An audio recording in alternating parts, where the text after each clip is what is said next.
আসসালামু আলাইকুম, সবাইকে স্বাগত জানাচ্ছি আজকের এপিসোডে। আপনারা দেখতে পাচ্ছেন আমি একটি নিউজ পেপার ওয়েবসাইটে আছি, ওয়েব পেজে thedailystar.net। তো আমি কেন এখানে আছি সেটা একটু পরে বলছি, বাট আজকে বলে রাখি আজকের ক্লাসটি অত্যন্ত গুরুত্বপূর্ণ এবং আমি এখান থেকে আপনাদেরকে কিছু কনসেপ্ট দিব যেগুলো আপনাদেরকে আমার আজকের ক্লাসটি বুঝতে সহায়তা করবে। যেমন দেখেন, আপনি এখানে যে লাইনটি দেখছেন যেখানে টেক্সট অর্থাৎ ফন্ট সাইজটা অনেক বড়, এটা আমরা কিভাবে করব। এছাড়া ধরেন এই যে টি, এটাকে একটু শুধুমাত্র টি অর্থাৎ THE দা এর টিটা একটু হাইলাইটেড হয়েছে, এটা কেন হলো বা এটা কিভাবে করে সেটা জানবো। এছাড়াও আমরা আরো বেশ কিছু ট্যাগ জানবো। যেমন আমরা অনেক সময় দেখি যে এখানে কোনো একটা ডিফারেন্ট কালার দিয়ে কোনো একটা ওয়ার্ডটাকে হাইলাইট করা, সেটাও কিভাবে করতে হয় জানবো। তো সবকিছু মিলিয়ে আজকে একটা গুরুত্বপূর্ণ ক্লাস। আমরা চলে যাচ্ছি আমাদের এডিটরে। দেখতে পাচ্ছেন আমি আমাদের এডিটরে আছি এবং যেখানে আমি HTML5 এর স্ট্রাকচারটি নিয়ে রেখেছি এবং দেখতে পাচ্ছেন এখানে আমার হেডিং এ কিছু কমেন্ট করা আছে। অলরেডি আমরা জানি কিভাবে কমেন্ট করতে হয়। তো সেম ওয়েতে আমি আজকে কি কি ট্যাগ শিখাবো আপনাদেরকে সেটাও কমেন্ট করা আছে। যেমন heading tag, video, Q, mark, span, all these are very important, so concentrate here. Okay, তো ফার্স্ট অফ অল আমরা যেটা শিখবো সেটা হচ্ছে আমাদের হেডিং ট্যাগ। হেডিং ট্যাগে আমরা জানি HTML এ হেডিং ট্যাগটা H1 থেকে H6 পর্যন্ত হয়ে থাকে, H1 to H6। তো এই দেখেন আমি H1 দিয়েছি এবং এখানে আমি লিখলাম হাউ আর ইউ।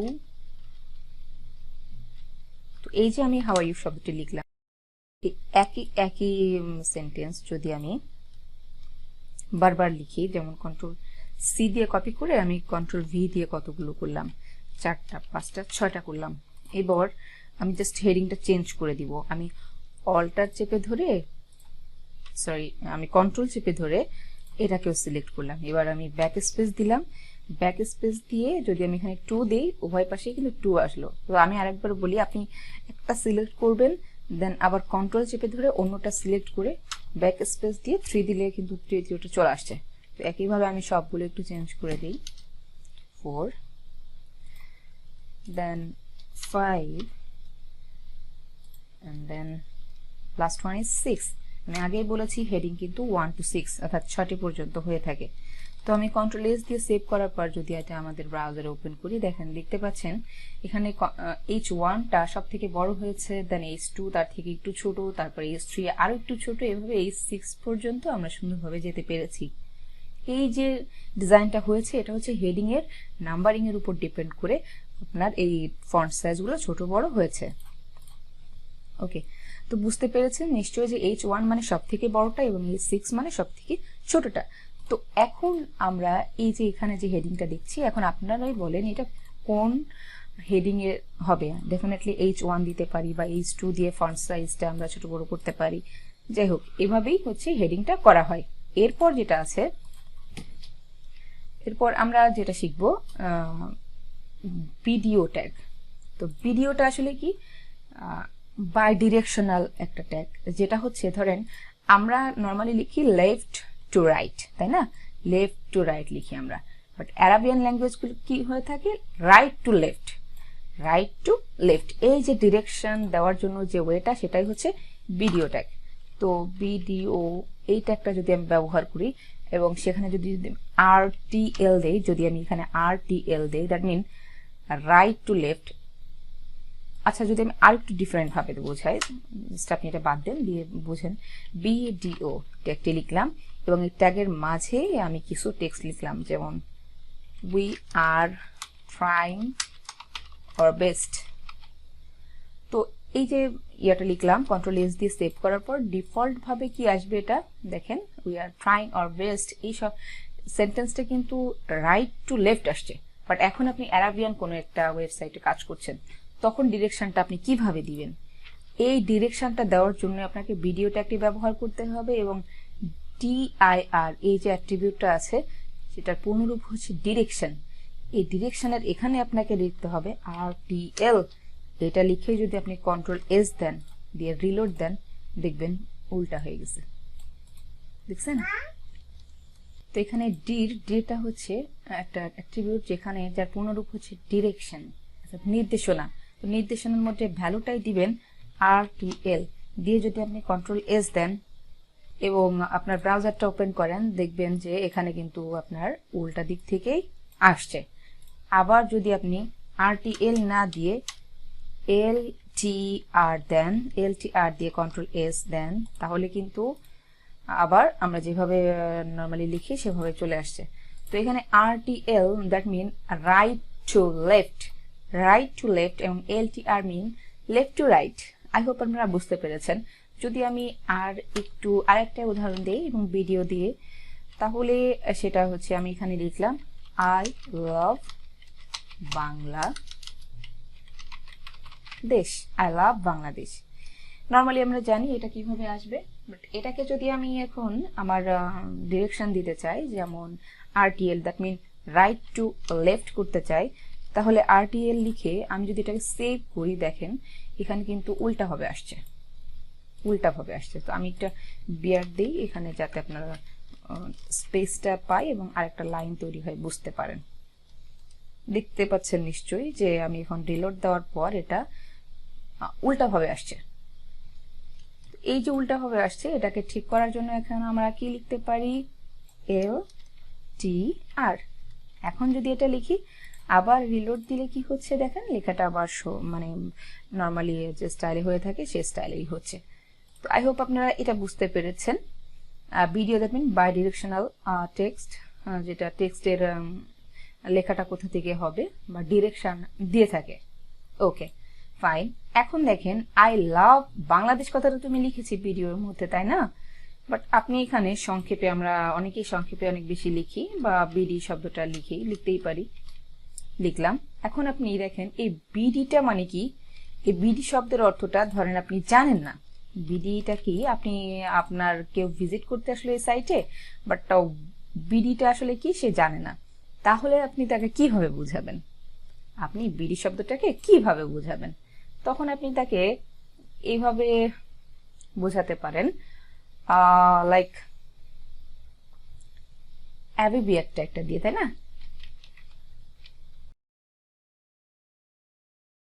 একটা আমি ক্লোজ করে দিব বিডির মাঝে, এবং এই টাইটেলে কি করব আমরা,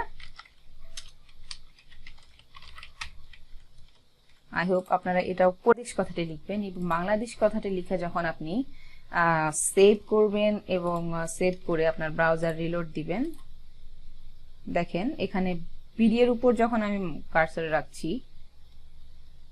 তখন কিন্তু আমাকে বাংলাদেশ শো করছে, এই যে দেখেন। তো আমি এটা হেডিং গুলো কিছুটা একটু বাদ দিয়ে দিই। ওকে, এখন দেখেন আপনি দেখতে পাবেন যে ভিডিওর উপর আমি যখন মাউস রাখছি তখন বাংলাদেশ কথাটি শো হচ্ছে। Okay fine. তো এটা তো আপনারা জানেনই। এখন যদি আমি আরেকটা ট্যাগ শেখাই আপনাদেরকে, যেমন আর এই কথাটা আমি এখন মার্ক করতে চাচ্ছি, মার্ক করব যে এটা একটা হাইলাইটেড শব্দ, বা এটার আমি একটা ব্যাকগ্রাউন্ড দিতে চাচ্ছি। তো এটা করব কিভাবে, আমি মার্ক ট্যাগটা নিলাম, মার্ক ট্যাগটার মাঝখানে আমি আর শব্দটা রাখলাম এবং আমার ব্রাউজারটা রিলোড দিলাম, দেখেন আমাদের কিন্তু একটা ব্যাকগ্রাউন্ড কালার চলে আসছে, তাই না? এই যে ব্যাকগ্রাউন্ড কালারটা নিলাম, যেমন আমি এখানে কিন্তু একটা শব্দকে হাইলাইট করে করেছি, আমি চাইলে কিন্তু এখানে আরো অনেকগুলো নিতে পারতাম। যেমন আমি যদি বেস্ট অ্যান্ড বেস্ট এই কথাটা পুরোটাকে যদি হাইলাইট করতে চাইতাম, তাহলে কিন্তু মার্ক ট্যাগটি ব্যবহার করতে পারতাম। এই যে পুরোটাই কিন্তু হাইলাইটেড হয়ে গেছে, কিন্তু কথা এটা না, অনেক সময় দেখা গেল এখানে তো ডিফল্ট একটা কালার পেয়েছেন ব্যাকগ্রাউন্ডে, তাই না? একটা ডিফল্ট কালার পেয়েছেন আপনি এখানে এই ব্যাকগ্রাউন্ডটাতে। বাট ধরেন আপনি এখানে লিখলেন I am a student of MBA, এটা লিখলেন, তাই না?